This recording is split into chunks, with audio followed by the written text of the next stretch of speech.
Santiago, ahora vamos a hablar con Guillermo Poch, que es abogado tributarista, porque vamos a tocar qué está pasando con los impuestos en la canasta básica. ¿Qué pasa? ¿Cuál es el porcentaje de impuestos en la carne, en los lácteos, en las harinas? Guillermo, buenas tardes. ¿Cómo andás, Martín? ¿Cómo va, Santiago? ¿Todo bien? ¿Cómo estás? Muy bien. ¿Cuál es el porcentaje justamente de impuestos en la conformación del precio final en las carnes, en los lácteos y en las harinas? Bueno, Martín, mira, hay un estudio reciente de FADA en donde hicieron un análisis en donde determinaron que la porción de impuestos en el pan asciende al 23%, y ahí está interesante hacer un análisis que ellos observan de que solo el trigo participa en un 13%, o sea, de costo tenés un 13% de la materia prima y un 23% de impuestos. En el caso de la leche se incrementa a un 25% en el total de la cadena productiva y en el caso de la carne sube al 27%. Esto hay que también considerarlo, Martín, cuál es el impacto que tiene la inflación día cuando la inflación actúa de igual manera a lo que viene a ser un impuesto. ¿Esos impuestos cuáles son? ¿El IVA? ¿Cuáles más? Y Martín, en líneas generales, en el análisis que se comprende son varios. Tenés impuestos sobre los ingresos brutos, IVA, ganancias, débitos y créditos, las tasas también que están pagando a lo largo de toda la cadena productiva. Ahora, Guillermo, ¿se podría poner una alícuota diferencial a este tipo de productos en vez de tener estos precios justos para que la canasta básica descienda un poco, por lo menos a los que más lo necesitan? Santiago, mira, en Argentina tuvimos reducciones, o sea, los productos estos tienen tratamientos preferenciales en cuanto a los impuestos, no están pagando el 21% de IVA. También es cierto de que aunque vos dieras un beneficio, que esto pasó, no se traduce automáticamente en los impuestos, porque la carga impositiva en Argentina se va aumentando, se va considerando parte del precio. Eso es lo que hace que si vos en la última etapa, suponte, eliminás el IVA o eliminaras impuestos sobre los ingresos brutos, cosa que sería bastante difícil, no tiene un impacto. Eso es por el sistema tributario argentino, Santiago. No impactaría directamente en el precio de góndola, me decís, sino que se iría licuando entre esos impuestos y la carga laboral que también tienen los productos, que en muchos de los casos es la mayor incidencia. Totalmente, pero siguiendo con el caso de los impuestos, ponele, vos vas a una carnicería. Esa carnicería compró bolsas de plástico. Esa bolsa pagó impuestos sobre los ingresos brutos y eso se convirtió en un precio. Y cuando vos haces el análisis, en el precio ya tenés la sumatoria de lo que pagaste ingresos brutos. Lo que termina sucediendo en Argentina, el problema es que vos tenés impuestos que quedan dentro del componente precios porque no los vas eliminando. El IVA, de alguna manera, como vos vas computando débito y créditos fiscales, lo vas sacando, pero hay impuestos que se van acumulando dentro de la cadena, como puede ser impuestos sobre los ingresos brutos, impuesto al cheque principalmente. Guillermo, ¿y qué pasa con otros alimentos que no entran en la canasta básica? ¿Los impuestos son más altos por justamente no ser de la canasta básica?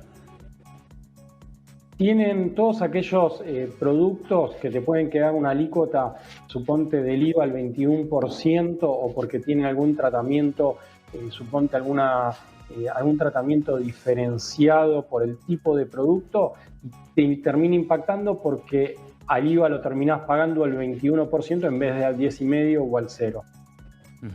¿Hay alguna forma, Guillermo, así pensándolo, de devolver parte de esos impuestos a la población por medio de alguna compensación a los que pagan el monotributo, a los que tienen una responsabilidad de inscriptos o al que está de a pie, que le puedan devolver parte de su consumo en algún momento, que como es el caso, por ejemplo, de ganancias cuando la gente compra esos dólares? ¿Se puede armar algún esquema de ese tipo o sería muy difícil de implementar? Está muy buena la pregunta, Santiago. En Argentina ya tuvimos la devolución del IVA. Era poco el incentivo por el que te terminaban dando por utilizar la tarjeta de crédito. El gran problema que tenés en Argentina es que el IVA tiene una recaudación entre un 33 y un 36%. Suponte que vos decís, bueno, quiero devolver el IVA la mitad. O sea, por cada compra le doy la mitad del IVA a la gente porque bancarizó la operación. Te financiás al Estado. Ese es el inconveniente que hoy te genera cuando el IVA vos hoy lo tenés claramente en el top one del impuesto, es el impuesto de mayor recaudación, a 10 puntos de diferencia, pensá, un 10% abajo en cuanto a la recaudación total, aparece el impuesto a las ganancias, lo tenés en un 26%. O sea, es mucho la brecha entre el IVA y el impuesto a las ganancias. Entonces, imagínate sacarle esa recaudación a la nación que después luego es coparticipado a las provincias. Claro. Sería un impacto muy alto. Es como que tenés que hacer una reforma muy grande y de nuevo es estructural. Lo que vos tendrías que buscar es aumentar la recaudación total para poder darte el lujo de poder cambiar la composición de la recaudación nacional. A ver, me meto en algo porque diste algo fundamental. Yo saco el IVA, devuelvo el impuesto y desfinancio al Estado. Si me voy del lado del agro y tomo las retenciones como de alguna manera un impuesto, si yo saco esas retenciones, ¿también estaría desfinanciando al Estado?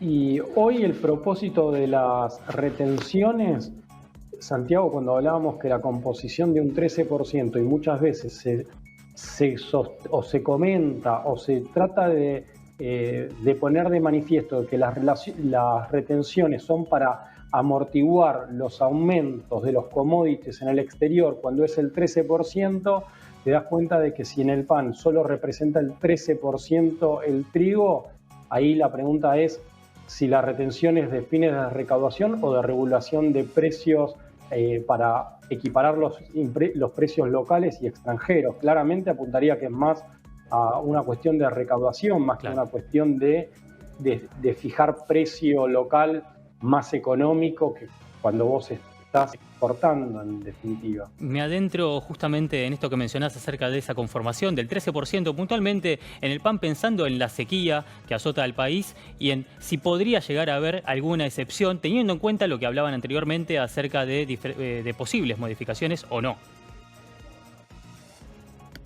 Mirá, Martín, o sea, la Argentina se debe, y en buena hora, de que estamos en un momento de elecciones en donde, de alguna manera, la dirigencia política, para mí, tendría que ser transversal la cuestión tributaria a todos los partidos y que cada candidato ponga de manifiesto cuál es el sistema tributario que entiende que debería primar en Argentina, para que la gente, a partir de conocer eso, pueda definir qué esquema tributario le conviene, porque hoy el sistema tributario claramente tiene que ser modificado.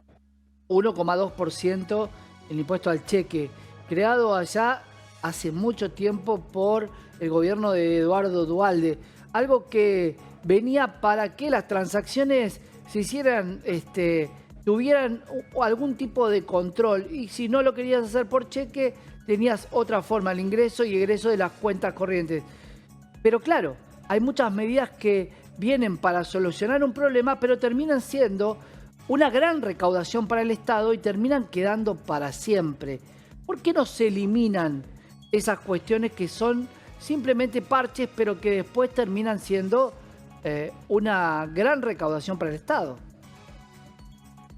Santiago, mira, hagamos un poco de historia, ¿sí? El impuesto al cheque es un revival, de alguna manera, de un impuesto que creó Martínez de Oz en el 76. O sea, el impuesto ya lo habíamos tenido, se había creado en carácter de emergencia. Cuando vos analizás la norma, lo proponía el Congreso de la Nación de carácter de emergencia. Después hubo un momento que no estuvo el impuesto, pero si vos haces un análisis cronológico decís, che, pero estuvo en 1976 y estamos en el 2023 y sigue estando el mismo gravamen.